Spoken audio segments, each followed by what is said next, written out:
hoy más que en otra ocasión, la tarea, ¿no? La tarea de poder trabajar coordinadamente con la comunidad educativa, ¿no? O sea, no se entiende tanto asesoría pedagógica netamente a cuestiones de trabajo áulico, ¿no? Al trabajo de desarrollo curricular.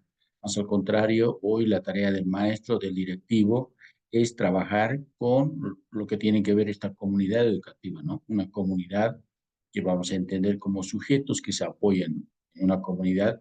Por supuesto, va a haber autoridades, ¿no? Va a haber algunas organizaciones, algunas ONGs, ¿no? Que trabajan en diferentes comunidades, valga la redundancia, ¿no? Entonces, creo que todos estos factores que tienen que ver con la educación tienen que ser parte de nuestro trabajo, ¿no? Ya sea a nivel como maestros y también a nivel de como directivos, ¿no? Como directores de núcleo de unidades educativas, ¿no? Por esa razón que vamos a poner mucho énfasis en cómo debe ser el trabajo del maestro y del directivo en las unidades educativas. Muy bien. Un aspecto importante que debemos tomar en cuenta en este modelo educativo sociocomunitario y productivo tiene que ver con la participación, ¿no? Eh, ¿No? Eh, esta participación de los padres de familia, ¿no? También hoy están mucho como los consejos, por ejemplo, ¿no? Como algunas organizaciones que participan en la comunidad y que además son control social en la tarea educativa, están respaldadas por diferentes normas que están en la actualidad en vigencia. Por lo tanto, creo que tanto maestros como directivos debemos conocer, ¿no? Cuáles son estas normativas. Por eso que aquí traje un punteo y ustedes, como lo van a tener el documento, pueden profundizar más, ¿no? O sea, qué habla cada una de estas normativas en relación a este marco legal que respalda la participación social, ¿no? O sea, habíamos indicado inicialmente que estas organizaciones, eh, los consejos educativos están respaldados por normativas, así que no podemos desconocer nosotros como maestros y como directivos esta perspectiva. A ver, empezaremos entonces. Esta participación social, primeramente, está prescrita en nuestra Constitución Política del Estado, ¿no? En la Carta Magna que rige en la actualidad en nuestro Estado Plurinacional de Bolivia. Otro aspecto importante está en la Ley General de Derecho y Políticas Lingüísticas, ¿no? En la 269, en un convenio, ¿no? De la 169 de la Organización Internacional del Trabajo. Otro aspecto también normativo es la Declaración de las Naciones Unidas de 2007. Y por supuesto, ¿no? En la Ley de Educación Avelino Signani Elizabeth Pérez 070, ¿no? Está también prescrita y ahí describe ampliamente cómo pueden participar los padres de familia. Por supuesto, ahora hay que hacer un alto acá. Muchas veces, eh, sí es cierto que tienen ese pleno derecho, diríamos, de poder hacer un control social, pero muchas veces esto se ha hecho un uso y abuso, ¿no? Inclusive llegando a extremos de los padres de familia, los consejos educativos, pedir cambio de maestros, de directivos, ¿no? Esta cuestión no está normada, o sea, no dice, no está prescrito, ¿no? Entonces, eso habrá que tomar muy en cuenta también, tanto maestros como directivos, ¿no? Otro aspecto, ley de participación y control social, también ahí describe, ¿no? Y en la ley marco de autonomías y descentralización Andrés Ibáñez, ¿no? Entonces son estas normativas que están en actual vigencia que permiten el derecho a la participación social comunitaria en educación. Entonces, ¿qué es la participación? O sea, nosotros como maestros, como directivos, tenemos que entender este aspecto importante sobre participación social comunitaria, ¿no? ¿Qué dice en uno de los conceptos? ¿No? Dice, es el derecho y la obligación que tienen todos los actores sociales. Entonces, no había así simplemente de los juntas escolares, de los padres de familia, todos los actores sociales, ¿no? De la comunidad educativa y la población civil organizada. Por eso hablamos inclusive de algunas ONG, iglesia, sé que otras organizaciones puede haber, la policía, posta sanitaria, etcétera, etcétera. Pues tienen el derecho de ser parte de un control social. Antes que control social, podemos explicar que tienen que estar en participación social. Entonces, en ese marco debemos comprender nosotros la participación de estas instancias en educación, ¿no? Dice, eh, ellos tienen ese deber, esa potestad de poder participar en la formulación de políticas educativas. Ustedes saben que hoy, por ejemplo, se acerca, ya se viene el Congreso Educativo, donde estas agrupaciones sociales, estas organizaciones vivas, tienen todo el derecho de participar en la formulación de políticas, tanto institucional, pedagógica, curricular y de identidad. Entonces, mire que no estamos nosotros forzando, o sea, no estamos haciendo como, qué sé yo, un agradecimiento por lo que colaboren ellos, no, al contrario, nosotros tenemos que comprender que ellos tienen todo el derecho de participar en el aspecto educativo, ¿no? Eh, ¿Qué son los consejos? Creo que es uno de los mecanismos de mayor participación en la actualidad, ¿no? Porque antes les conocíamos nosotros, por ejemplo, hace 20, 30 años con los juntas escolares, ¿no? Pero hoy eh, las normativas dicen que son consejos educativos sociosanitarios. Entonces, ¿cómo debemos comprender conceptualmente? A ver, son instancias de participación social en educación. Si van en la gestión educativa de acuerdo con su ámbito de competencia. Esto es algo importante, ¿no? Y recalcamos que muchas veces hay confusión, ¿no? En la interpretación. También muchos directores, nosotros como directivos, en un momento, lo que popularmente se dice, ¿no? Les damos muchas alas a estas organizaciones hasta que en un momento pues llegan a un control fuera de lo que está armado. Entonces, eso hay que tener muy bien, ¿ya? Por eso es importante comprender y leer un poco cuáles son las atribuciones de estos consejos específicos, ¿no?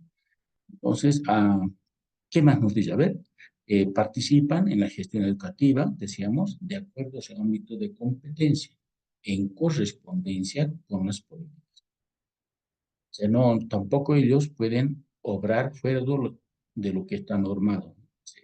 Todo está prescrito, ¿no? Entonces, aspecto que no está prescrito, creo que nadie podemos avalar, ¿no?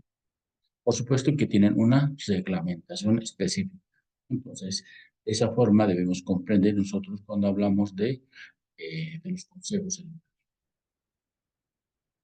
Ahí un poquito hemos extractado, ¿no? De esta bibliografía que es la participación social, que específicamente habla en la ley 070 de educación a Siñán y Elizardo Pérez, ¿no? A ver, en el artículo 90, por ejemplo, cuando habla de participación social comunitaria, dice, es la instancia de participación de los actores sociales, actores comunitarios, madres y padres de familia, con representación y legitimidad vinculados al ámbito educativo. Entonces, creo que esto va reforzando, o sea, esto nosotros como maestros y como directivos no lo estamos inventando, sino está prescrito. Y una cuestión que está en una normativa es de cumplimiento.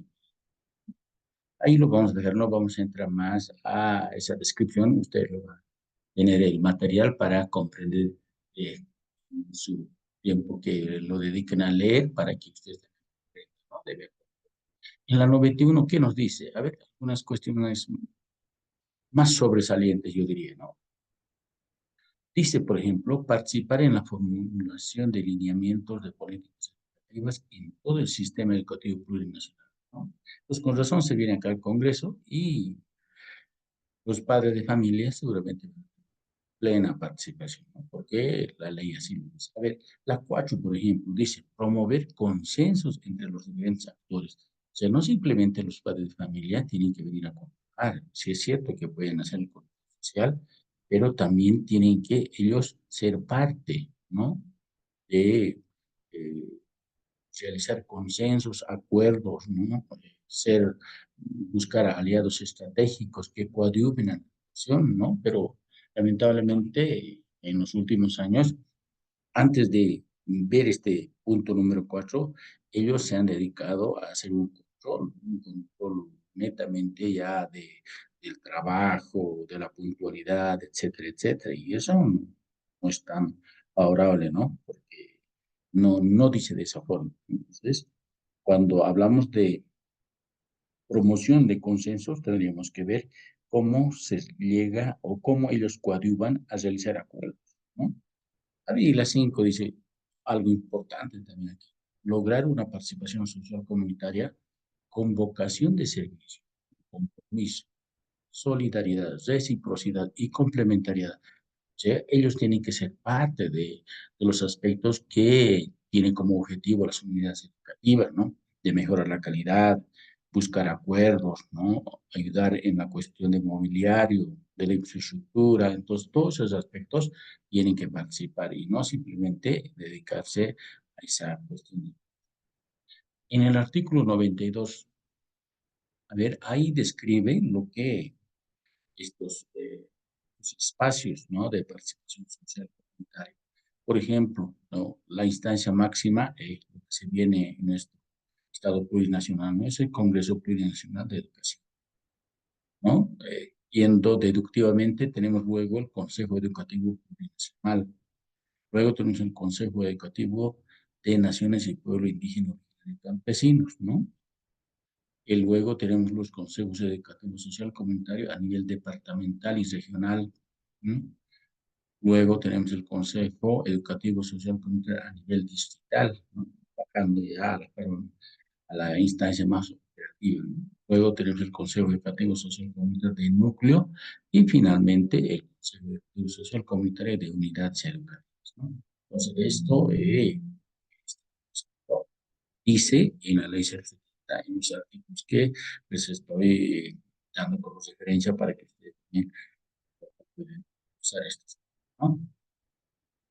Eh, en cuanto a su organización, cuando hablamos nosotros de asesoría pedagógica, tendríamos que nosotros incidir en nuestros consejos educativos, en los padres, madres de familia, para que ellos sean actores, ¿no? Yo diría coactores inclusive, ¿no? Sean parte importante de los procesos en el desarrollo cultural, en la formación de sus hijos, porque si comprenden estas normativas y nosotros les vamos a describir cuáles son sus roles, creemos que ellos pueden colaborar de mejor, porque muchas veces en la actualidad los padres de familia con mandar a sus hijos, ¿no? A los estudiantes a la escuela, deslindan responsabilidad, ¿no? Y eso ha ocurrido en muchos casos, ¿no?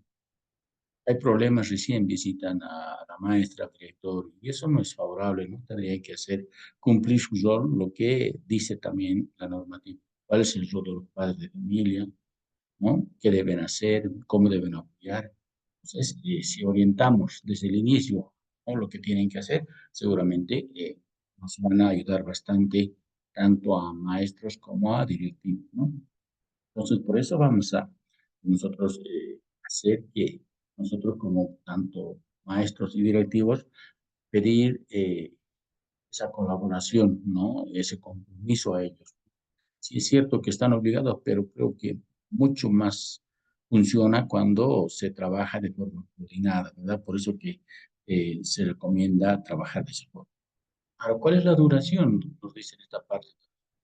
Por lo menos deben ellos eh, tener una duración, los consejos, de 2 años, ¿no? Y en cuanto a la posesión, nos dicen que serán posesionados por la autoridad correspondiente, ¿no? Si estamos hablando de unidad educativa, será por el director. Si hablamos a nivel digital, por el digital. Si hablamos a nivel departamental, será por el departamental, o sea, de acuerdo al ámbito que tienen eh, trabajo estas organizaciones, ¿no? O sea, si van a trabajar a nivel departamental, será pues el director departamental, ¿no? Y así cada una de estas instancias tendrá también relación con el espacio, ¿no? O sea, si es a nivel digital, será el director digital. Entonces, eso no es.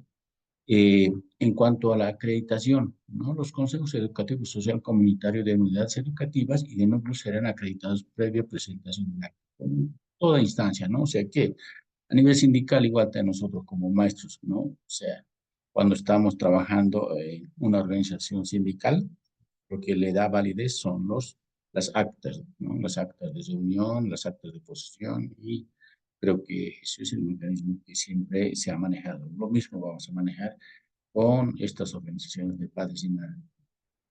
Entonces, ¿con quiénes trabaja? ¿No? Padres, madres de familia, con los estudiantes, y ahí dice, y repite lo que habíamos dicho, ¿no? Otras organizaciones e instituciones, hablamos de salud, de policía, no sé qué otras organizaciones puede haber en la comunidad, ¿no?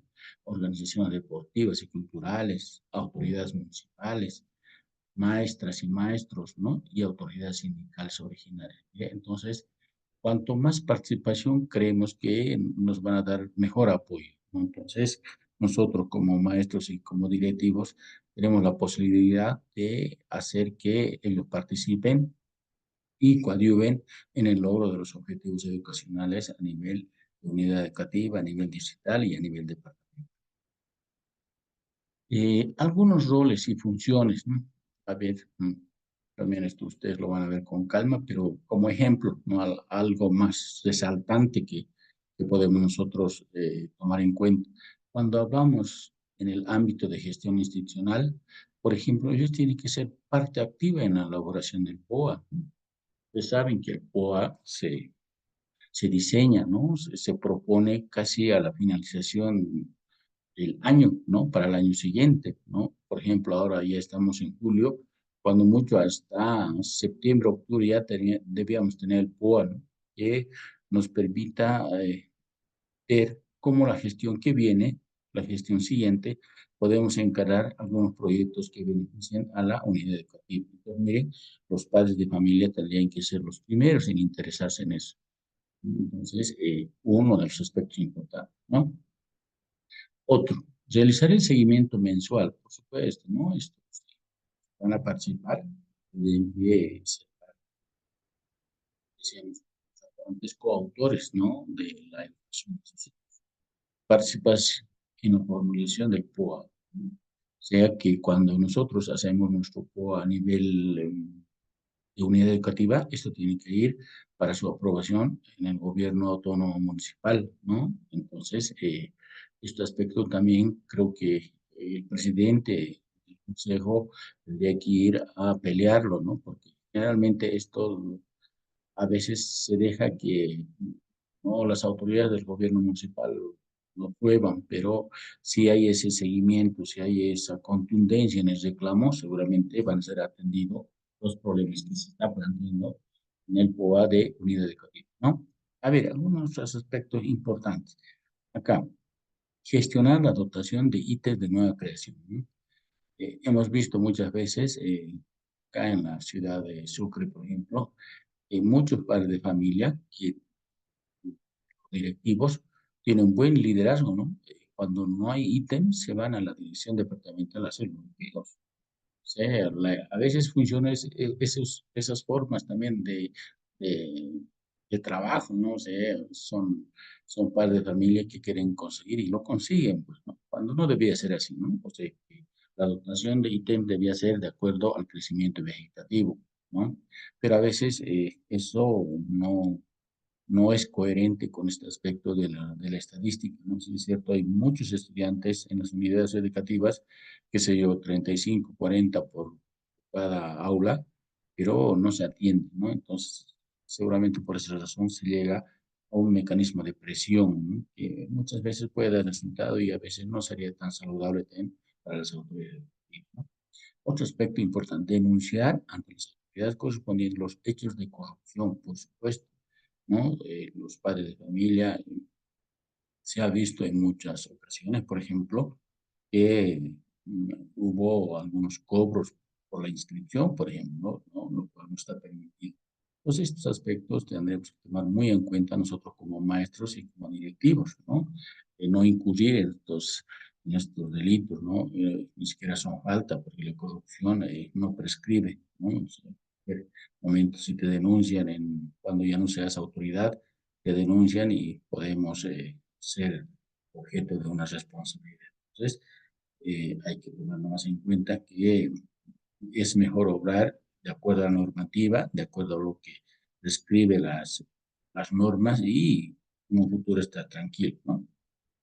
¿Algún otro aspecto? A ver, por ejemplo, acá, rendir cuentas periódicamente sobre el uso de recursos. Sí es cierto que los padres de familia, ¿no? A través de los consejos educativos tienen algún aporte, ¿no? Cuestiones de, qué sé yo, para poder mejorar su infraestructura, a veces hacen kermés, alguna actividad cultural que les permita recaudar algún fondo, pero tienen la obligación de poder hacer rendir cuentas, ¿no? De estas actividades, los maestros. Otro, promover encuentros de intercambio de experiencia entre consejos. O también algo que cada comunidad, cada unidad educativa es tan diferente, ¿no? Muchos tienen, estas organizaciones, quiero decir, que tienen muchos logros en otros lugares. Entonces, sería bueno también socializar esos logros que puedan ser también, tal vez, repetidos esas actividades en otros lugares, ¿no? Por eso, seguramente se puede hacer esta, ¿no? En cuanto a gestión de apoyo y seguimiento curricular, habrá algunos elementos importantes acá, por ejemplo, participar en la definición de proyectos productivos. Sí, es cierto que el PSP en un momento era, era una estrategia que permitía trabajar con los padres de familia, pero se fue perdiendo esa esencia misma, ¿no? Sería bueno que ellos participen. Siempre esta planificación estratégica permite, pues, dar respuesta a problemas, ¿no? Porque cuando hablamos de una estrategia es para dar respuesta a problemas emergentes, a problemas que están en el diario vivir, ¿no? Entonces, creo que los padres de familia tendrían que estar comprometidos en la implementación de eso. Otro aspecto en cuanto a la gestión de apoyo y seguimiento curricular, realizar gestiones para la asignación de maestros bilingües, ¿no? Esto también, no simplemente bilingües, ¿no? Hoy, por ejemplo, en las unidades educativas estamos teniendo dificultades, ¿no? Porque en los programas, por ejemplo, está quechua, está inglés y además el uso de las TIC, ¿no? Y muchos maestros que somos tan antiguos, ¿no? Que ya estamos por los 35 años de servicio, poquito nos hemos quedado relegados y eso no es pecado, pero habría que actualizarse, ¿no? Entonces, creo que si los programas, los planes y programas dicen que se debe enseñar quechua, inglés y las TIC más, los padres tienen todo el derecho de poder exigir, ¿no? Creo que está prescrito, ellos están solamente exigiendo lo que la normativa dice, ¿no? Entonces, habrá que buscar algún mecanismo de poder salvar este aspecto, ¿no? Otra vez, así, al azar, acá, lo último, realizar el seguimiento al cumplimiento de los 200 días hábiles, porque eh, ellos tienen todo el derecho a que se cumpla eso. A veces hay problemas, ¿no? Cuando se realiza el parte más que todo con directivos, ¿no? Hay docentes que tienen alguna dificultad con permiso, por enfermedad, etcétera, etcétera, pero ahora hay que darles a conocer que tienen sus permisos respectivos, ¿no? O tenían sus bajas respectivas. Entonces, para no tener mala interpretación, creo que es necesario que todos los directivos y los maestros tengamos evidencias de este tipo de casos, ¿no? Que, por supuesto, muchas veces no son comprendidos. Y acá les traía como nuestro título decía asesoría pedagógica, más o menos de apoyo, de ver cómo podemos trabajar. Un instrumento de gestión, ¿no? Un plan de acción como sugerencia, ¿no? Muchos seguramente son directivos. Y los maestros también que podemos aplicar esto, ¿no? Eh, Sería un objetivo, por ejemplo, lo que dice acá en el folleto, apoyar en la gestión educativa en el marco de los educativos plurinacionales y la reglamentación específica, ¿no? Y aquí hay qué actividad vamos a realizar, ¿no? Otro aspecto, qué resultado podemos tener, qué producto vamos a eh, lograr con esa actividad, cómo vamos a ver si se ha logrado o no, cuál sería esa fuente de verificación, ¿no? Será lista de asistencia, fotografía, acta, etcétera. Y ponemos esa parte, ¿no? Escribimos eso. Fecha de inicio, ¿para cuándo más o menos estamos queriendo realizarlo, ¿no? Fecha de conclusión, ¿cuántos días vamos a hacer? ¿Quiénes van a estar a cargo en cuanto es responsable, ¿no? Y cuánto va a costarnos esa actividad, ¿no? Si va a ser una feria, si va a ser una visita a un lugar, etcétera, etcétera. Entonces, aquí hay una propuesta que les quiero dejar para que ustedes puedan ver y adecuarlo tal vez a lo que ustedes tienen la forma de trabajar, ¿no? Siempre es necesario munirnos de instrumentos donde al final de este cuadro, por ejemplo, tendría que estar firmados el Consejo de Comunicación Comunitaria, ¿no? Que nos permita decir en algún momento también, han aprobado los padres de familia, por eso que aquí está su sello, su firma, ¿no? Entonces, a veces es necesario tener estos instrumentos de evidencia que nos permitan, ¿no? Y también hacer pues que ellos se comprometan, ¿no? Hemos dicho que participación es compromiso. Si ellos participan, van a estar comprometidos, pero si nosotros los hacemos aparecer nomás una planificación sin consultarles a ellos, seguramente vamos a tener también algún rechazo, ¿no? Porque no han sido tomados en cuenta. Hoy más que nunca creo que los padres de familia, madres de familia, están exigiendo esa participación. ¿Por qué no hacerlos participar, no? Para nosotros más bien va a ser un apoyo, un compromiso que nos permite, ¿no? Eh, ¿Y por qué sería importante trabajar esta comunicación, no? Acá saqué un extracto de Paulo Freire. Y no simplemente yo quisiera relacionar a la cuestión de maestro-estudiante, ¿no? También directivo, padre de familia, directivo, estudiante, ¿no? Entonces, Freire habla de una educación problematizadora, ¿no? O sea, cómo tendría que ser un diálogo liberador, un diálogo dialogal, ¿no? Por eso dice acá en la parte superior, a ver, dice, la propuesta de Freire es la educación problematizadora que niega el sistema unidireccional. O sea que nosotros como directivos, como docentes, no tenemos que ser en la práctica solamente una comunicación unidireccional, ¿no? O sea, tendría que ser de diálogo de dos personas, ¿no? Y Freire lo dice a esto, esa es una educación bancaria, ya que da existencia a una comunicación de ida y vuelta. O sea, no tendremos que trabajar con esa educación bancaria, sino dice una educación problemática de ida y vuelta. Dice. Por eso es importante escuchar a los padres de familia. Muchos de los padres de familia en las ciudades y en el área dispersa tienen mucha experiencia en cuanto a educación, ¿no? Muchos de ellos han sido dirigentes. Entonces, ¿por qué no apoyarnos y rescatar esas ideas eh, buenas que pueden tener los padres de familia, ¿no? Entonces, acá en la gráfica dice, educador se educa mutuamente en el diálogo. O sea, entonces, esto no funciona simplemente con los estudiantes, ¿no? Nosotros y lo hemos practicado con los estudiantes y con nuestros directivos, también con los padres de familia, también con los maestros, ¿no? Por eso es que es importante esto, lo que nos plantea Freire, y de verdad me gustaría que ustedes puedan ampliarlo, que dice en, en, en relación no simplemente a ese diálogo de maestro-educador. Si es cierto que ambos educan, mucho mejor será pues cuando hablamos con directivos, con padres de familia, madres de familia. Entonces creo que eso va a potenciar nuestro conocimiento. Entonces, es una sugerencia que los dejo para que ustedes puedan profundizar, ¿no? Entonces, lo relaciono con la participación. ¿Qué dice?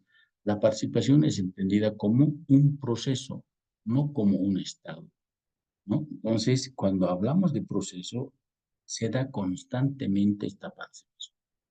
Es deseable que los miembros de la comunidad educativa tengan cada vez más injerencia en la toma de decisiones, referida a la marcha institucional, contemplando siempre la diferencia de roles, ¿no? O sea, en ningún momento está diciendo que los maestros o los padres de familia van a mandar a los maestros, ¿no? Que tomen en cuenta, contemplando siempre la diferencia de roles. Cada uno tiene ciertos roles que cumplir. Por eso que en las normativas nuestras escribe lo que tienen que ser los padres de familia, los directivos, los maestros.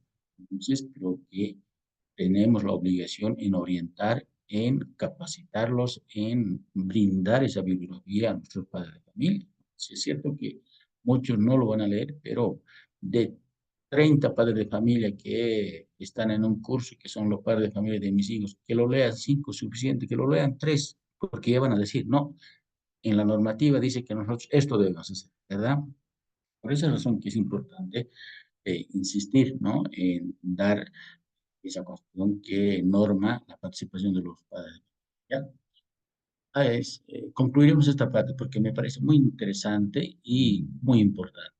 Dice, la participación implica, antes que nada, una postura ideológica. Lo ideológico tiene que ver con nuestra actitud. Es estar dispuesto a asumir los riesgos de que otro participe, ¿no? O sea que cuando nosotros les vamos a escuchar a los padres de familia, a los maestros, a los estudiantes, vamos a escuchar su punto de vista, ¿no? Su cuestión ideológica. Y a partir de eso, como directivos y como maestros, vamos a tomar en cuenta su participación.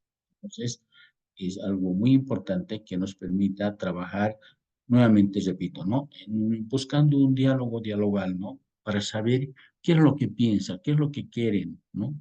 ¿Qué aspiraciones tienen los padres de familia, los estudiantes, los maestros, si somos directivos?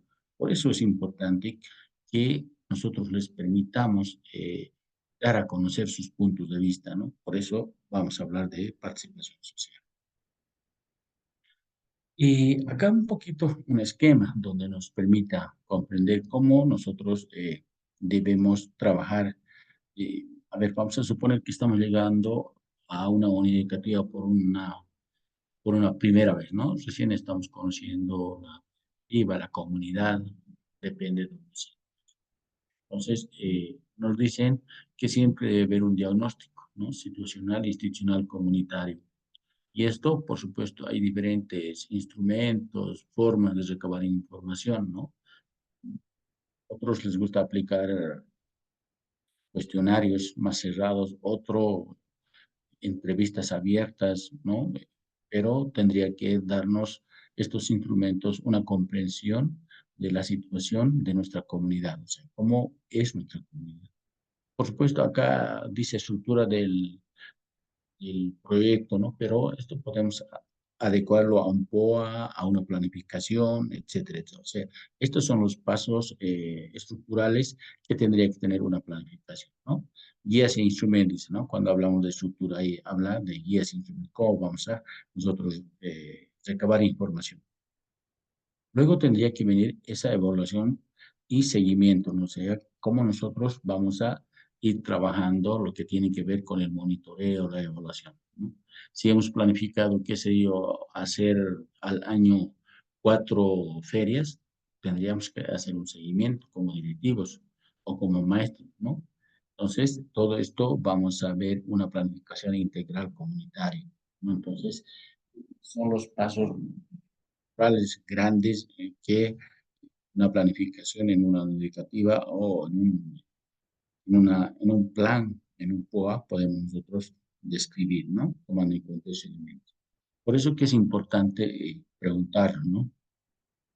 Cuando hablamos de qué se va a hacer, ¿no? Vamos a hacer una definición, identificación de un producto.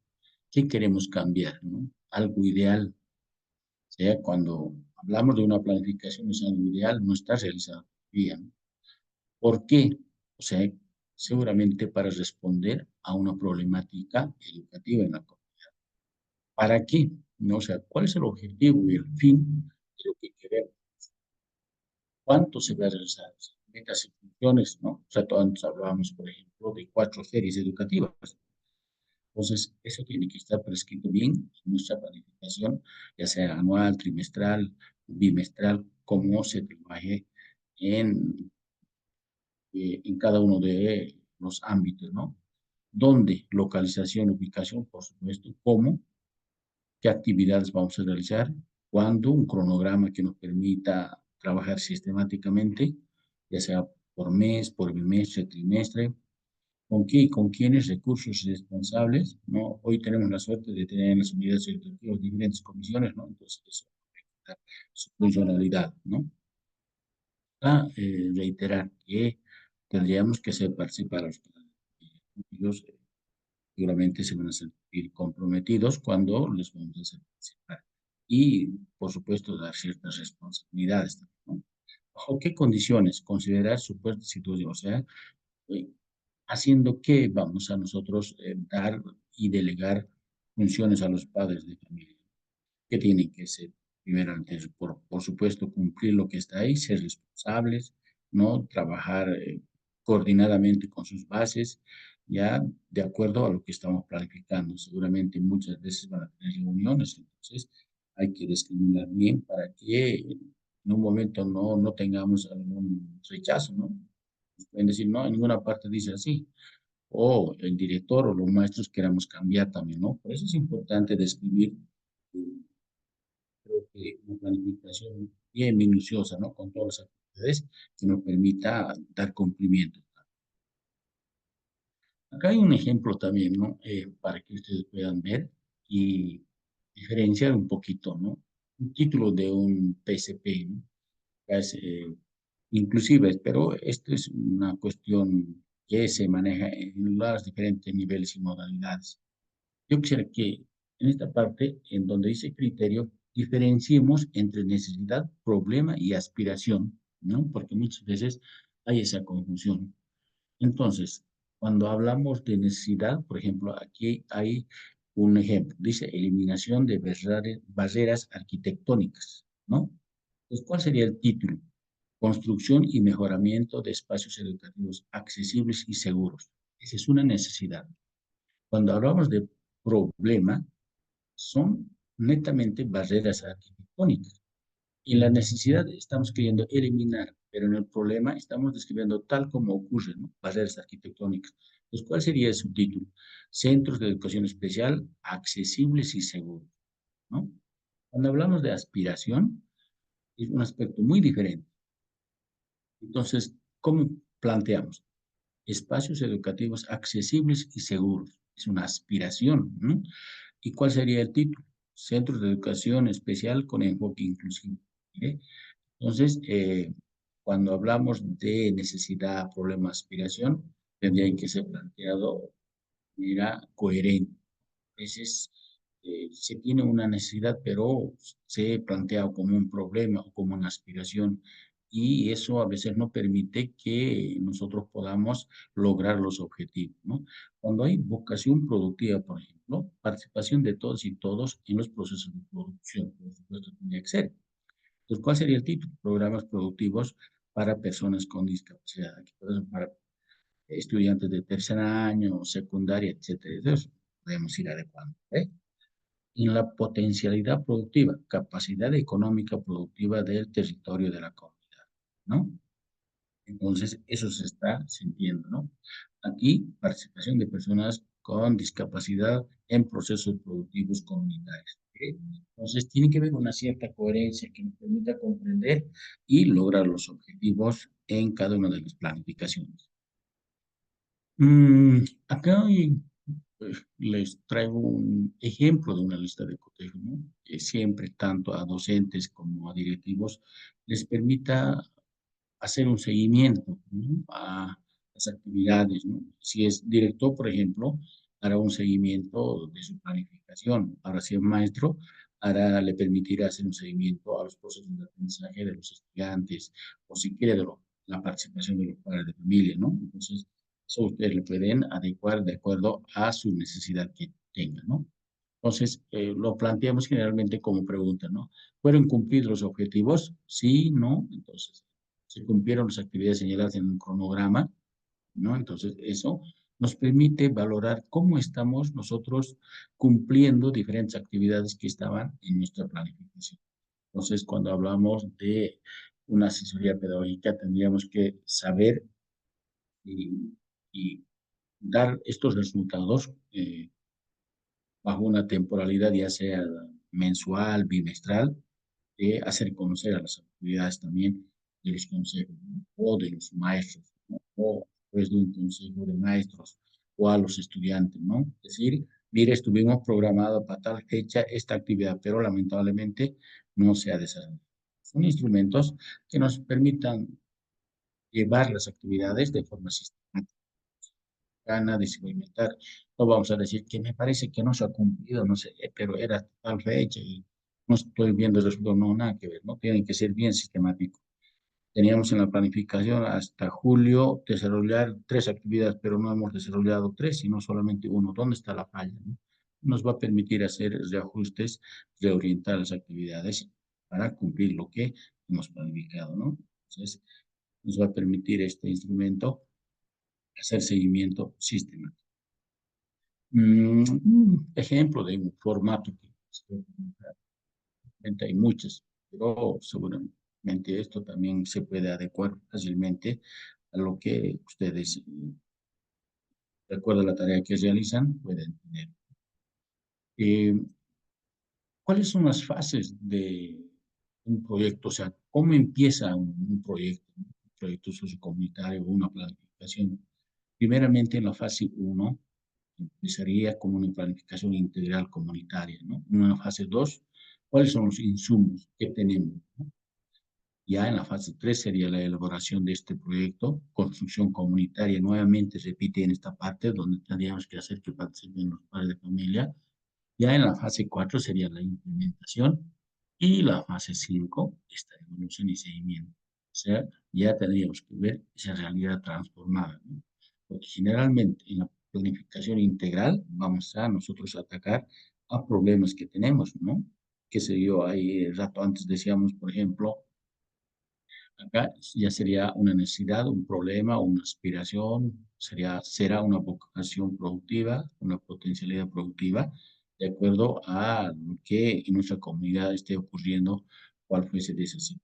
Entonces, para que nos podamos nosotros también dar una orientación y en base a estas fases hacer el seguimiento.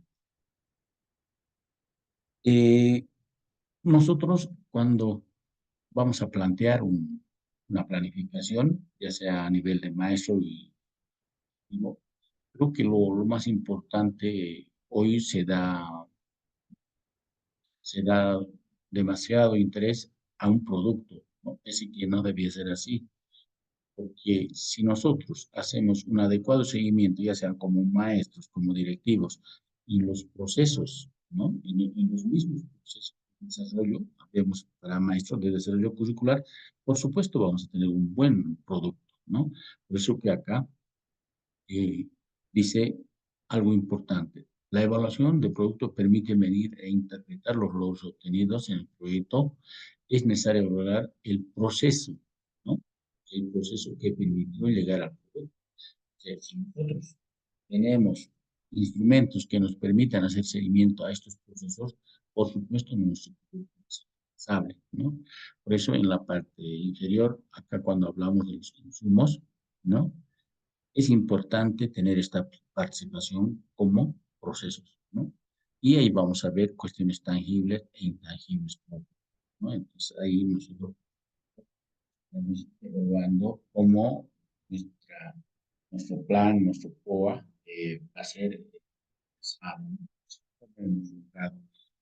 Con esos instrumentos de seguimiento que les mostraba, podemos tranquilamente eh, hacer un seguimiento y tener evidencias de cuánto se va logrando y lo que se va logrando está de acuerdo a lo planificado, ¿no? Y eso es importante de tomar en cuenta, ¿no? Porque generalmente, hace años, se daba más importancia a la evaluación final, ¿no? Cuando ya no había tiempo para reorientar las actividades educativas, la finalización hacíamos la evaluación. Hoy no, hoy debemos dar más importancia a lo que decíamos en esta parte, ¿no? A los procesos que permiten llegar al producto que era deseado, ¿no? O sea, que hemos buscado en nuestra planificación, cómo queríamos que sea, y seguramente va a ser eso. Algunos aspectos importantes cuando nosotros queremos hablar de apoyo, de relación dialógica, de una comunicación participativa. Creo que hay que hablar aspectos importantes. Cuando hablamos de integral y holístico, tendríamos que trabajar tanto con los padres de familia y los estudiantes, tomando en cuenta las dimensiones, ¿no? Y las metodologías, sea que ya no simplemente trabajar aspectos que tienen que ver solamente con desarrollo de contenidos, desarrollo curricular, ¿no? Los maestros tampoco debe interesarnos tanto el logro al 100% de los contenidos. Sí es cierto que eso es una exigencia a veces desde las autoridades departamentales nacionales, pero creo que tendríamos que también un poquito eh, hacer una articulación a con cuánta calidad se aprende y cómo se va logrando cada uno de los contenidos, ¿no? Entonces, por eso decíamos que esto debe ser integral y holístico, no simplemente cognitivamente, ¿no? Hoy, por ejemplo, se da mucha importancia a la cuestión socioemocional, ¿no? Entonces, hay que tomar en cuenta. Productivo, ¿no? O sea, que nosotros, más que hoy estamos bajo un enfoque buscando la industrialización. Creo que nuestros niños, nuestros jóvenes, debemos buscar que ellos produzcan, ¿no? No simplemente cuestiones materiales, sino cuestiones ideales, ¿no? A veces, qué sé yo, que redacten algún artículo, un ensayo cortito, ¿no? O sea, que salga de ellos, que empiecen a exponer, ¿no? A decir lo que sienten, lo que quieren, ¿no? Y eso es muy importante porque en el pasado, lamentablemente, eh, la clásica era pues copia del libro, ¿no? Creo que hoy no, no tendría que ser así, ¿no? Sí es cierto que en algunos casos tendría que darse todavía, pero no tendría que hacerse en la mayoría, ¿no? Tendría que ser bien relativo. Otro en lo comunitario, ¿no? Hoy creo que tanto a nivel con padres de familia, maestros y estudiantes, esta parte es muy importante. Nos hemos dado cuenta que el trabajo entre pares, entre trío en equipo, tiene mejores frutos que el trabajo individualizado, ¿no? Vivimos en comunidad, partimos de una familia, entonces creo que esto debe fortalecerse cada día más y más en los espacios educativos, ¿no? Son recomendaciones que debemos practicarla para que practiquemos esto, lo que dice lo comunitario, ¿no? Descolonizador, desde los elementos curriculares, ¿ok? En la actualidad nosotros tenemos programas que van a trabajar desde las realidades, ¿no? Ya no como hace tiempo, ¿no? Con objetos que desconocíamos, que nunca habíamos visto, pero ahí está. Hoy creo que tenemos la suerte de partir desde la realidad, desde donde vivimos, ¿no? O sea, la educación de la vida para la vida, y eso es muy importante. Por eso que he traído este cuadrito que nos permite reflexionar, ¿no? Lo que creo que debemos nosotros, todo momento, ya sea en el rol de maestro, de directivo, reflexionar por qué nuestra educación está con relación a otros países bajo, ¿no? Justamente porque no partimos de sus realidades, ¿no? A veces nosotros hacemos caso omiso de esas diferencias, ¿no? De ese diagnóstico, de esa lectura de la realidad de los estudiantes, de los padres de familia y no nos dejamos entender, ¿no? Por eso que si no hay comprensión no va a haber aprendizaje. Es algo que ya se ha visto, ¿no? En un estudio que si no entienden los estudiantes, imposible que aprendan, ¿verdad? Entonces tendríamos que hacer un esfuerzo en comprender su realidad y partir de ahí. Por eso que acá este aspecto seguramente muchos ya lo han visto, ¿no? Ahí están las dimensiones y todos los momentos, ¿no?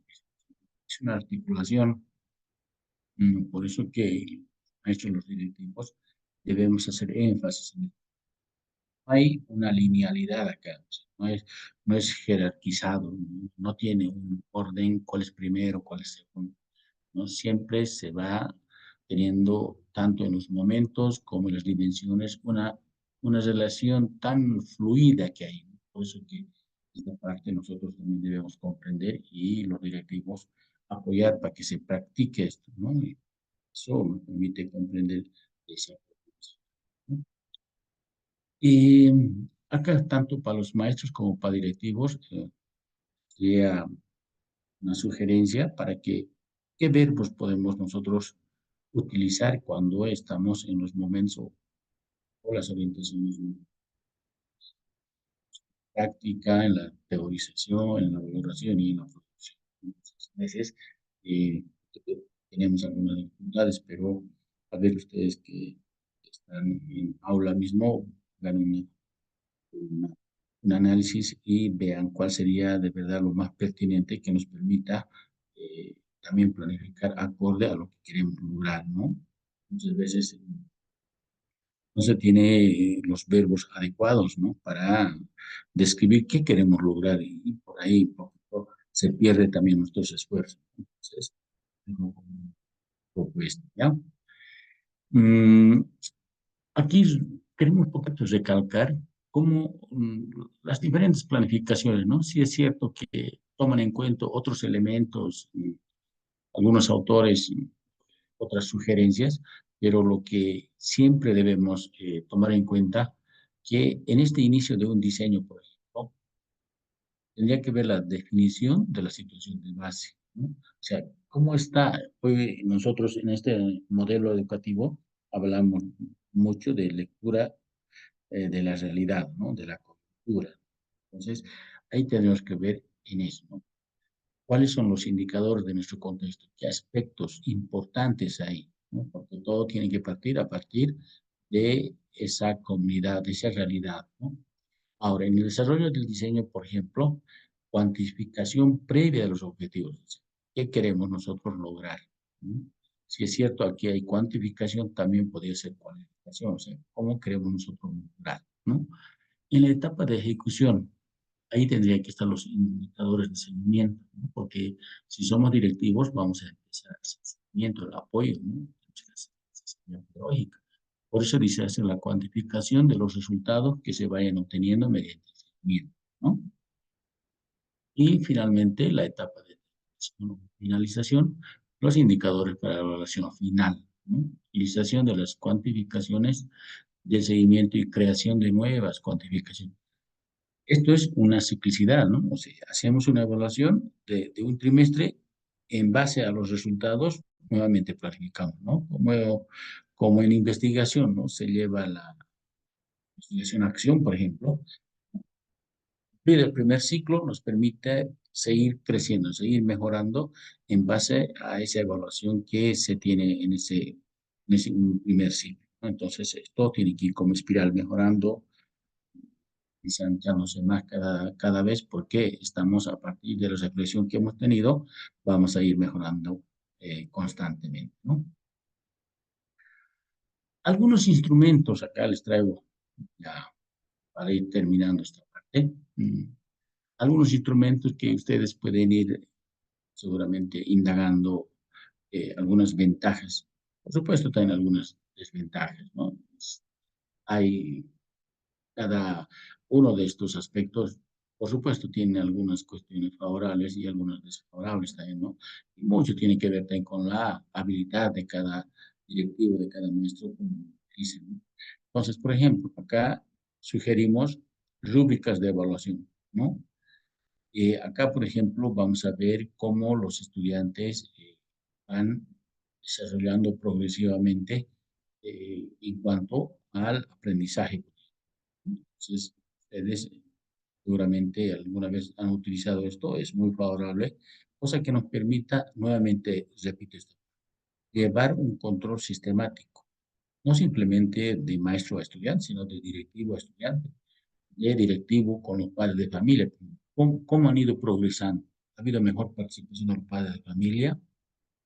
¿Se han interesado por el desarrollo de sus hijos? ¿No? Entonces, podemos adecuar fácilmente las rúbricas.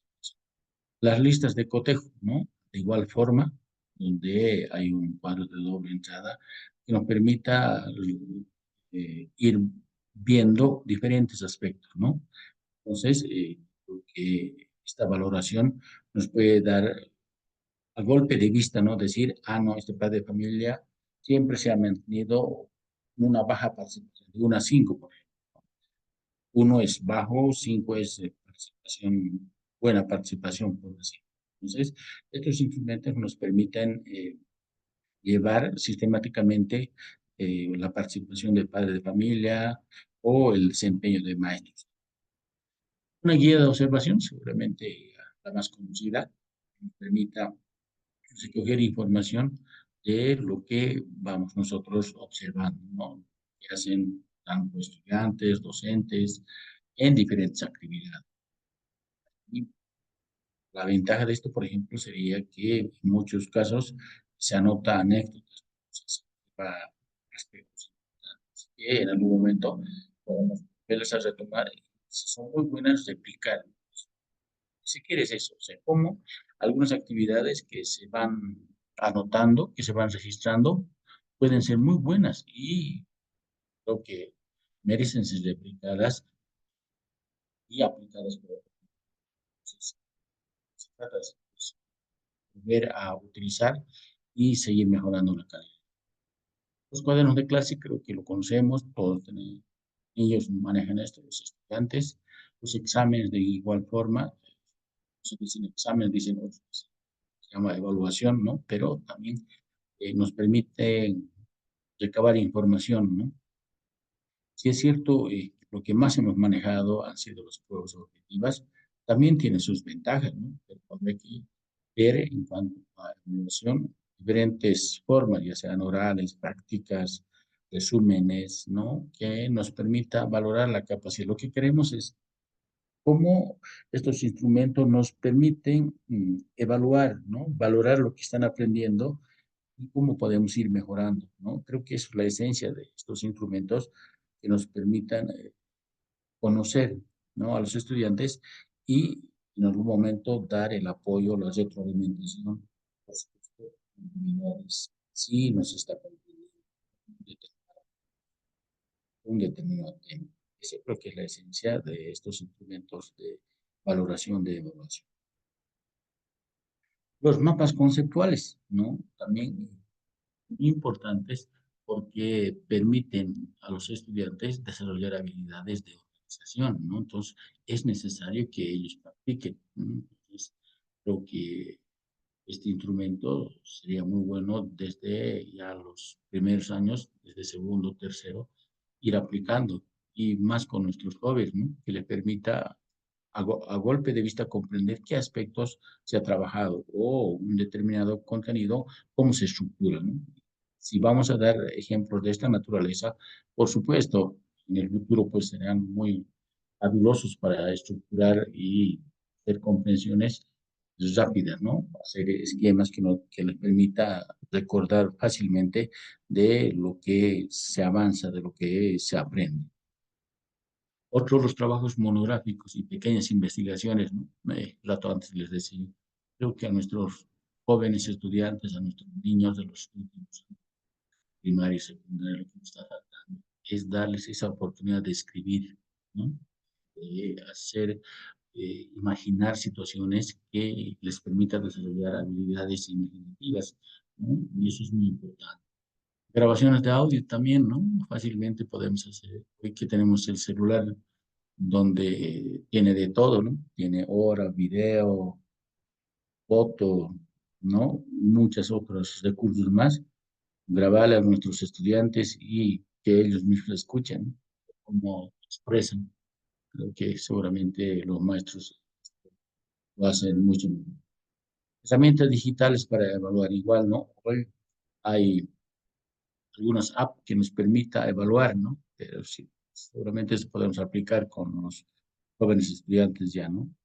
Los niños todavía no manejan muy bien y no tienen los celulares, ¿no? Entonces hay diferentes aplicaciones que lo permitan evaluar, sería bueno ir a aplicar. Y finalmente los juegos, por ejemplo, siempre no han sido comprendidos en su verdadera dimensión pedagógica, ¿no? Recuerdo muy bien que un profesor enseñaba a través de juegos en una escuela, ¿no? Cuando tuve la oportunidad de ser director de unidad educativa. Y los papás de verdad lo han observado. Al año siguiente por poco le votan, ¿no? Pero en la finalización hizo una demostración que todos quedaron admirados. O sea, a través de juegos los estudiantes sabían todo el programa que han desarrollado lo sabían todo, pero jugando, ¿no? La multiplicación, las partes de una, todo jugando, o sea, no se olvidaban. Entonces, mire, a veces no son comprendidos estas estrategias de aprendizaje, pero cuando se le demuestra que ha sido tan beneficioso recién, ¿no? Entonces, como se dice popularmente, tarde es la reacción, pero creo que si nosotros como directivos, como maestros, vamos a en la reunión decir, este va a ser mi estrategia de enseñanza porque tiene estas ventajas, ¿no? Sería súper dar a conocer. Por eso que esta participación de un dialogal es tan importante, ¿no? La participación, el compromiso, y eso no debe ser. Si los hacemos participar a los padres de familia, por supuesto, se está. Y para finalizar acá, les dejo un plan de acompañamiento, si son directivos, extraído de un trabajo, ¿no? Ahí para ver cómo podemos nosotros llevar sistemáticamente. Porque los directivos tenemos que trabajar de manera sistemática, ¿no? Planificar y cumplir. De esa forma también estaríamos dando seguimiento ordenado, coherente a nuestros maestros que están a cargo nuestro. Queremos siempre los maestros y también directivos es ver dónde estoy fallando, o sea, cómo me apoya el director para seguir mejorando, ¿no? Entonces, ese debe ser seguramente la consigna de un director, el objetivo, ¿no? De apoyar permanentemente, pues, lo están llamando asesoría. Eh, Cuando hablamos ya de una valoración sociocomunitaria, eh, creo que tenemos que ver aspectos que están relacionados. Por ejemplo, cuando hablamos de la constitución de la base educativo-productiva, o sea, nosotros tenemos bajo el modelo esta educación productiva de acuerdo a las potencialidades productivas de cada región, ¿no? Transformación de la producción a la productividad. Este es otro elemento también que está entrando seguramente con más fuerza cada vez. Por eso dice ahí, ¿no? Cambio de las relaciones y matriz productiva, ¿no? Otro, tierra, territorio y territorialidad. Igual, aspectos que deben ser tomados en cuenta cuando hacemos esta valoración. O sea, es diferente lo que tiene que ver con pisos ecológicos, no nada que ver, por ejemplo, el Chaco con el altiplano. Entonces, estos aspectos tenemos que hacer esa valoración sociocomunitaria. Por supuesto, la gestión institucional comunitaria, ¿no? Decíamos con la participación de los actores, ¿no? Ahí, por ejemplo, tomamos en cuenta la visión de Estado inclusivo, participativo y democrático. Entonces, creo que son elementos que nos van a permitir comprender cuál es nuestro rol y cómo debemos hacer esa valoración, ¿no? Antes que evaluación. Una valoración que nos permita ver de manera integral, holístico, diferentes aspectos, ya sea de padre de familia, ya sea de maestros, ya sea de los estudiantes, ¿no? Tomando en cuenta estos elementos, ¿no? Eso es cuanto he podido preparar. Sí es cierto que el tema de seguridad podemos reducirlo a la cuestión más de trabajo entre docentes y directivos, pero creo que también es necesario ampliar a la comunidad, ¿no? Y la comunidad está compuesta pues, por padres de familia, con organizaciones, con instituciones que nos permiten trabajar.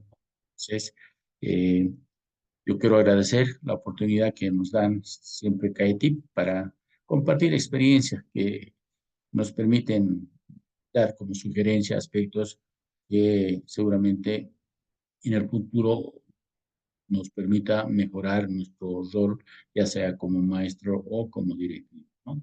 Entonces, con esto estaríamos finalizando. No sé si hay alguna participación. Yo quiero agradecerles nuevamente la participación y el esfuerzo que realizan cada uno de ustedes.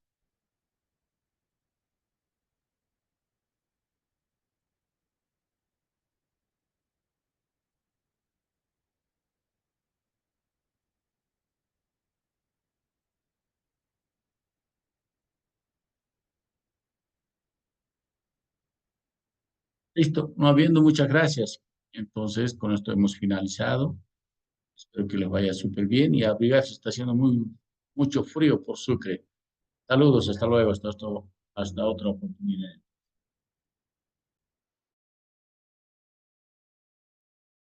Gracias, licenciado. Hasta luego. Hasta luego, hasta luego.